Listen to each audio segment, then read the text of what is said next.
Media বলে দিচ্ছে, অনেকগুলো মিডিয়া, অনেকগুলো পত্রিকার কাগজ, সিভিল সোসাইটি, তারা এখনো প্রতিবাদ করে।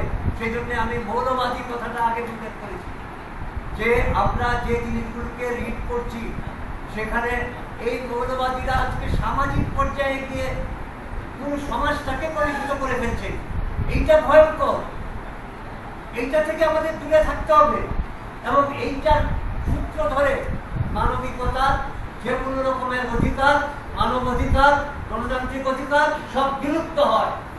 আজকে যার জন্য শিশু অধিকার সমিতি, নারী অধিকার সমিতি কেউ কিছু করতে পারছে না উল্লেখযোগ্যভাবে, সেগুলোর পতন ঘটে, ইউনিটগুলো নষ্ট হয়ে যাচ্ছে। এগুলো ভারতবর্ষে মেনে নেওয়া হচ্ছে। নাগরিকত্ব যদি দেশের হয় তাহলে তার জন্য সিটিজেনশিপ কার্ড সৌদি আরবের আছে, পাকিস্তানের আছে, আমেরিকার আছে।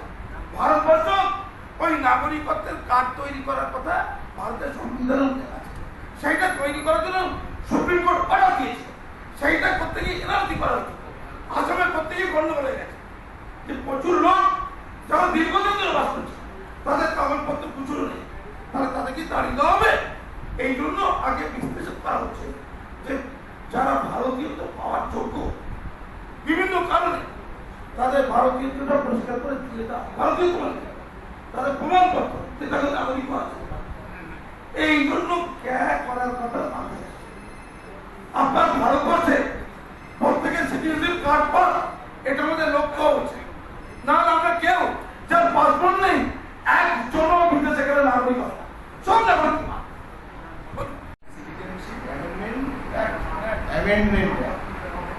মানে আগে সিটিজেনশিপ অ্যাক্ট ছিল, সেটার সঙ্গে অ্যামেন্ড করা হয়েছে। সেটা হচ্ছে আমাদের দেশ ভাগ হয়েছিল কেন? ভাগ হয়েছিল কেবলমাত্র ধর্মের, হিন্দু ধর্মের লোক শুধু নয়, হিন্দু, বৌদ্ধ, জৈন, পার্সি, এই 6টি জাতি, শিখ, তারা অন্য দেশ থেকে, অন্য দেশ মানে 3টি দেশ, পাকিস্তান, আফগানিস্তান এবং বাংলাদেশ, সেখান থেকে যদি তারা মাইগ্রেটেড হয়ে ভারতবর্ষে আসে তাহলে তারা এখানে শরণার্থী আখ্যা পাবে এবং এখানকার সিটিজেনশিপ পাবে। কিন্তু উনি যে প্রশ্ন করে ভারতবর্ষ বলছেন মুসলিমদের কি হবে? পাকিস্তান বা আফগানিস্তান, পাকিস্তান তো এবং ইন্ডিয়া ভাগই তো হয়েছিল ধর্মের ভিত্তিতে। যেখানে সংখ্যা গুরু মুসলিমরা থাকবে সেখানে তারা থাকবে এবং বাকিরা সবাই হিন্দু হয়ে তারা হিন্দু সহ ভারতবর্ষে থাকবে। এটাই হয়েছিল দেশভাগের মূল কারণ। সেই জন্যে ওখানে মুসলিম শান্তি নেই। কি অবস্থা হয়েছিল, তাদের প্রবলেমটা কোথায়? তাদের প্রবলেমটা হচ্ছে যে যারা বাংলাদেশ থেকে এখানে আসবে 3টে জিনিস মাথায় রাখতে হবে।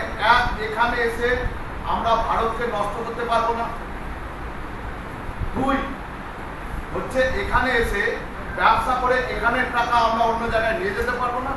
3 নম্বর হচ্ছে এখানে খাগড়া ঘর তৈরি করতে দেওয়া হবে না। মনে রাখবেন ওখানকার হিন্দুরা, আপনারা জানেন প্রত্যেকদিন মধ্যমগ্রাম, বারাসাত এখান থেকে কত মাইনরিটি ঢুকছে, কে বেরোচ্ছে, কি আধার কার্ড হচ্ছে, কি রেশন কার্ড হচ্ছে, কোন নেতা কত টাকা পাচ্ছে, আপনারা একটু খোঁজ পেয়ে যাবেন। কিন্তু এইটা যে আমরা যেহেতু এখানে খাগড়া ঘর কাণ্ড করতে দেব না, সেই জন্য এখানে এই ধরনের আন্দোলনগুলো হচ্ছে। এবং ধর্মীয় কারণে যদি তারা আসে, একটা ধর্মীয় কারণে যারা ওখানে থাকতে পারছে না তাদেরকে তো আমরা নাগরিকত্ব দেব, শ্মশান মানে নাগরিকত্ব দেব।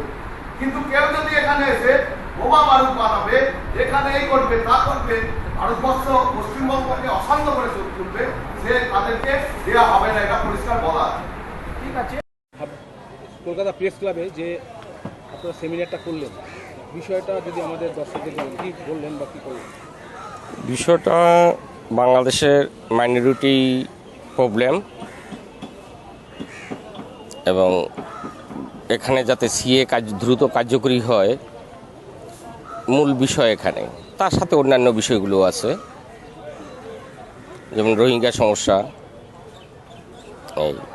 মূলত এই লড়াইটা আপনাদের কত বছর? দীর্ঘদিন যাবত আমরা করি, প্রায় 40 বছরের কাছাকাছি হয়ে গেছে যে আমরা দীর্ঘদিন যাবত এই লড়াই সংগ্রাম করে আসছি। যতদিন আমরা বেঁচে থাকবো ততদিন আমরা চেষ্টা করব আমাদের অধিকারের লড়াই লড়ার জন্য। আপনাদের যে সংগঠনের নাম যদি বলেন। বাংলাদেশ উদ্বাস্তু উন্নয়ন সংসদ। আগামী দিনে আপনাদের কী পরিকল্পনা আছে? আগামী দিনে আমাদের পরিকল্পনা, আমরা আজকে যা করছি, কমিটি ডিসিশন অনুযায়ী যেটা প্রধানমন্ত্রী, স্বরাষ্ট্রমন্ত্রী এবং বিদেশমন্ত্রী এদেরকে চিঠি পাঠানো, সার্বিক বিষয়গুলি তুলে ধরে বাংলাদেশে যেভাবে নির্যাতন হচ্ছে, একটা সময় বাংলাদেশ হিন্দু শূন্য হতে বাধ্য। এজন্য সরকার কি চিন্তা করছেন এবং সেই বিষয়গুলি নিয়ে আমরা সরকারকে জানাবো। আপনাদের সদস্য সংখ্যা কত জন এখন বর্তমানে? এই তো একটা বিশাল সংখ্যা। আজকে কারা কারা উপস্থিত ছিল? আজকে ছিল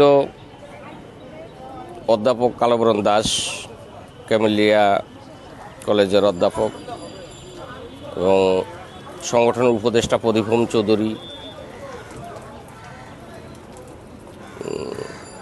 কাজী মাসুম আক্তার, শিক্ষক পদ্মশ্রীপ্রাপ্ত,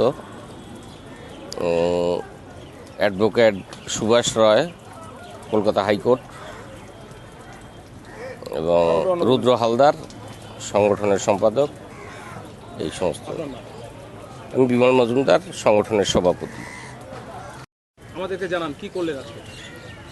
করলাম তো, আমাদের তো এজেন্ডার হিসেবে যা ছিল আগেই আমরা ঘোষণা করেছি।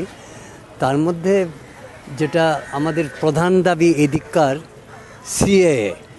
তো এখন এই সিএএ এতই গুরুত্বপূর্ণ হয়ে উঠেছে, এটার সাথে রিলেটেড হচ্ছে ওপার বাংলায় হিন্দুদের উপর অত্যাচার। এটাই তো হয়ে আসছে, এটাই যুগ যুগব্যাপী হয়ে আসছে, এবং সেইটার প্রতিফলন ঘটে এখানে, যেটাকে কিছুটা হলেও যদি আমরা এটাকে প্রবলেমটাকে সমাধান করার দিকে যেতে চাই, তাহলে CAA is the first prescription to serve it.